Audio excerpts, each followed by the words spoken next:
India Pakistan അതിർത്തിയിൽ ദിനംപ്രതി കാര്യങ്ങൾ ഇപ്പോൾ കൂടുതൽ കോംപ്ലിക്കേറ്റഡ് ആയിക്കൊണ്ടിരിക്കുകയാണ്. ഇന്ന് നാം സംസാരിക്കാൻ പോകുന്നത് അങ്ങേയറ്റം ഗൗരവകരവും ഒരുപക്ഷെ വലിയൊരു ഡിസാസ്റ്ററിന് തന്നെ വഴിവെച്ചേക്കാവുന്ന ഒരു പുതിയ ഡെവലപ്മെന്റിനെ കുറിച്ചാണ്. അതെ, പാകിസ്ഥാൻ ഇപ്പോൾ എടുത്തിട്ടുള്ള ഒരു റെക്ലെസ് ഡിസിഷനെ പറ്റി. ഒരുപക്ഷെ ഇത്തരത്തിലൊരു സംഭവത്തെ പറ്റി മുൻപെങ്ങും നിങ്ങൾ ഒരിടത്തും തന്നെ കേട്ടിട്ടുണ്ടാവില്ല.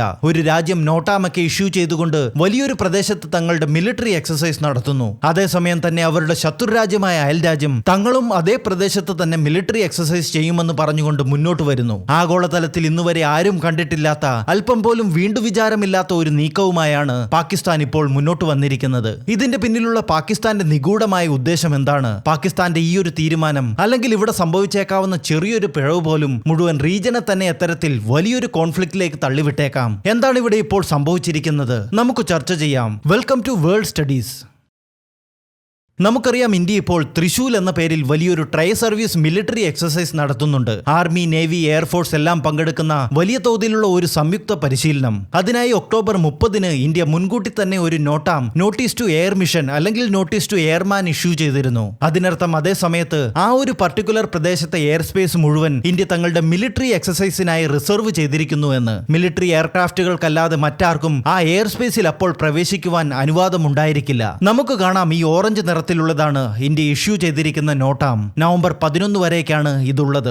എന്നാൽ ഇതിന് പാരലായി ഇപ്പോൾ പാകിസ്ഥാനും നവംബർ 2 മുതൽ 5 വരെ തങ്ങളുടെ നേവൽ ഫയറിംഗ് എക്സസൈസിന് വേണ്ടി നോട്ട്മാർ ഇഷ്യൂ ചെയ്തിരിക്കുകയാണ്. നമുക്കിവിടെ കാണാം, ഈ പച്ച നിറത്തിൽ കാണുന്നതാണ് പാകിസ്ഥാൻ ഇഷ്യൂ ചെയ്തിരിക്കുന്ന നോട്ട്മാർ എന്നാൽ നോട്ടീസ് ടു മറൈൻസ്. സിമിലറായ രീതിയിൽ മിലിറ്ററി എക്സസൈസുകൾക്കായി മറൈൻ സ്പേസ് റിസർവ് ചെയ്തുകൊണ്ട് നൽകുന്ന ഒരു മുന്നറിയിപ്പാണിത്. ചിത്രത്തിൽ എന്നാൽ നമുക്ക് കാണാം, ഒരു ഭാഗത്ത് ഇവ രണ്ടും തമ്മിൽ അല്പം ഓവർലാപ്പ് ആകുന്നതായി. അതായത് ഇന്ത്യയുടെ ത്രിശൂൽ എക്സസൈസ് നടക്കുന്ന ആ പ്രദേശത്ത് തന്നെയാണ് പാകിസ്ഥാനും തങ്ങളുടെ നേവൽ ഫയറിംഗ് എക്സസൈസ് നടത്തുന്നതിനായി ഏരിയ മാർക്ക് ചെയ്തിരിക്കുന്നത്. ഇവിടെ നിങ്ങൾക്ക് കാണാം, ഇന്ത്യയുടെ നോട്ടാം ഏരിയയും പാകിസ്ഥാന്റെ നോട്ട്മാർ ഏരിയയും തമ്മിൽ ഒന്നിന് മുകളിൽ ഒന്നായി ഓവർലാപ്പ് ചെയ്തിരിക്കുകയാണ്. ഇരു രാജ്യങ്ങളും കണ്ടക്ട് ചെയ്യുന്ന സൈനിക അഭ്യാസങ്ങളുടെ സമയം നോക്കിയാലും നമുക്ക് കാണാം, ഇന്ത്യയുടെ എക്സസൈസ് ആരംഭിക്കുന്നത് ഒക്ടോബർ 30 മുതൽ നവംബർ 11 വരെയാണ്. അതേസമയം പാകിസ്ഥാന്റേത് നവംബർ 2 മുതൽ 5 വരെ. അതിനർത്ഥം നവംബർ 2 മുതൽ 5 വരെ തീയതികളിൽ ഇന്ത്യയും പാകിസ്ഥാനും ഒരേ പ്രദേശത്ത്, ഒരേ ഏരിയയിൽ തന്നെയാകും തങ്ങളുടെ സൈനിക പരിശീലനം നടത്തുന്നത് എന്ന്. ഇപ്പോൾ ഉയർന്നു വന്നേക്കാവുന്ന ഒരു ചോദ്യം, രണ്ടു ശത്രു രാജ്യങ്ങൾ ഒരേ സ്ഥലത്ത് തന്നെ തങ്ങളുടെ മിലിറ്ററി എക്സസൈസ് നടത്തുന്നു. എന്താണ്, അത്തരത്തിൽ അത് സാധ്യമാണോ എന്നതാണ്.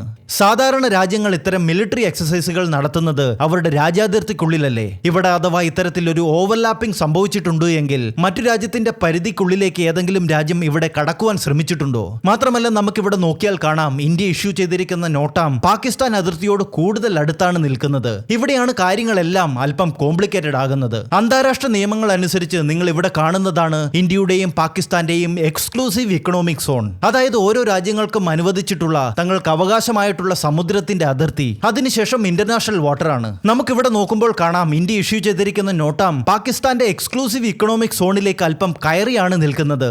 അപ്പോൾ ഇവിടെ ഇന്ത്യയാണോ അഗ്രസർ എന്ന് ചോദിച്ചാൽ, അന്താരാഷ്ട്ര നിയമങ്ങൾ പ്രകാരം ഇവിടെ ഇന്ത്യ ചെയ്തിരിക്കുന്നത് അത് പൂർണ്ണമായും നിയമപരമാണ്. അതെങ്ങനെയെന്നാൽ, ഇന്റർനാഷണൽ ലോ പ്രകാരം ഒരു രാജ്യത്തിന്റെ എക്സ്ക്ലൂസീവ് ഇക്കണോമിക് സോൺ എന്നാൽ തീരത്ത് നിന്നും 200 നോട്ടിക്കൽ മൈൽ വരെയുള്ള സമുദ്രവും സമുദ്രത്തിന്റെ അടിത്തട്ടുമാണ് ഇതിൽ ഉൾപ്പെടുന്നത്. എന്നാൽ അതിന് മുകളിലുള്ള എയർ സ്പേസ് അത് ഇന്റർനാഷണൽ എയർ സ്പേസ് ആയാണ് കണക്കാക്കുന്നത്. അതിനാൽ article 58 of UN convention on the law of sea പ്രകാരം ഇന്ത്യക്ക് പാകിസ്ഥാന്റെ എക്സ്ക്ലൂസീവ് ഇക്കണോമിക് സോണിന് മുകളിലെ എയർ സ്പേസ് റിസർവ് ചെയ്യുവാൻ പൂർണ്ണമായ അവകാശമുണ്ട്. അതുകൊണ്ടാണ് ഇന്ത്യ ഇവിടെ നടത്തുന്ന ത്രിശൂൽ എക്സസൈസ് ഇന്റർനാഷണൽ ലോ അനുസരിച്ച് പൂർണ്ണമായും നിയമപരമാകുന്നതും. ആദ്യം ഇന്ത്യ തങ്ങളുടെ നോട്ടാം അനൗൺസ് ചെയ്യുന്നു. പിന്നാലെ പാകിസ്ഥാൻ തങ്ങളും അവിടെ തന്നെ എക്സസൈസ് നടത്തുമെന്ന് പ്രഖ്യാപിച്ചുകൊണ്ട് മുന്നോട്ട് വന്നു. എന്നിരുന്നാലും നമുക്ക് നോക്കിയാൽ കാണാം, പാകിസ്ഥാൻ തങ്ങളുടെ എക്സ്ക്ലൂസീവ് ഇക്കണോമിക് സോണിന്റെ ഉള്ളിൽ തന്നെയാണ് നേവൽ എക്സസൈസിന് വേണ്ടി നോട്ട്മാർ ഇഷ്യൂ ചെയ്തിരിക്കുന്നത്. അത് അവരുടെ നിയമപരമായ അവകാശമാണ്. അതായത് രണ്ട് രാജ്യങ്ങളും ഇവിടെ ലീഗലി കറക്റ്റ് ആണ് എന്ന്. എന്നാൽ സ്ട്രാറ്റജിക്കലി ഈ കാര്യം വളരെയധികം ഡേഞ്ചറസ് ആണ്. അതുകൊണ്ടാണ് പാകിസ്ഥാന്റെ പാരലലായി എടുത്ത ഈ നടപടി വീണ്ടുവിചാരമില്ലാത്ത ഒന്നാണ് എന്ന് പറയേണ്ടി വരുന്നത്. അതിന് കാരണം ഈ അടുത്ത് തന്നെ നാം എല്ലാവരും കാണുന്നതാണ് മിലിറ്ററി എക്സസൈസുകൾക്കിടയിൽ നടക്കുന്ന വലിയ വലിയ അപകടങ്ങൾ.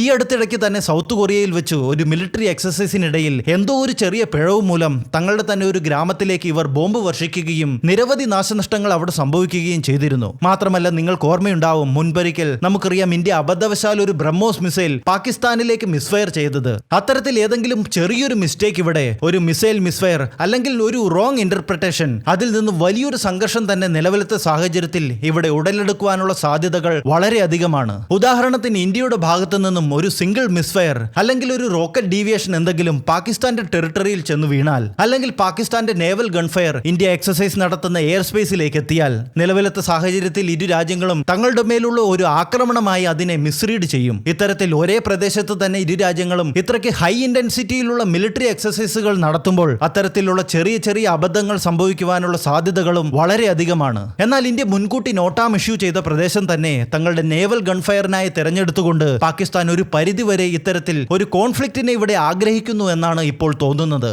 നിങ്ങളുടെ അഭിപ്രായം ഇതിൽ എന്താണ്? അത് തീർച്ചയായും രേഖപ്പെടുത്തുക. നിലവിൽ ഇപ്പോൾ ഇരു രാജ്യങ്ങളും തങ്ങളുടെ എക്സസൈസ് ആരംഭിച്ചിരിക്കുകയാണ്. ഈ വിഷയത്തിൽ എന്തെങ്കിലും തരത്തിലുള്ള ഒരു ഡെവലപ്മെന്റ് ഉണ്ടാകുകയാണെങ്കിൽ ഞാൻ വരാം പുതിയൊരു വീഡിയോയുമായി. ഇത്തരത്തിലുള്ള geopolitical and international informative വീഡിയോസിനായി ചാനൽ സബ്സ്ക്രൈബ് ചെയ്യുക. ഇനിയും കാണും വരേക്കും ഏവർക്കും ജയ് ഹിന്ദ്.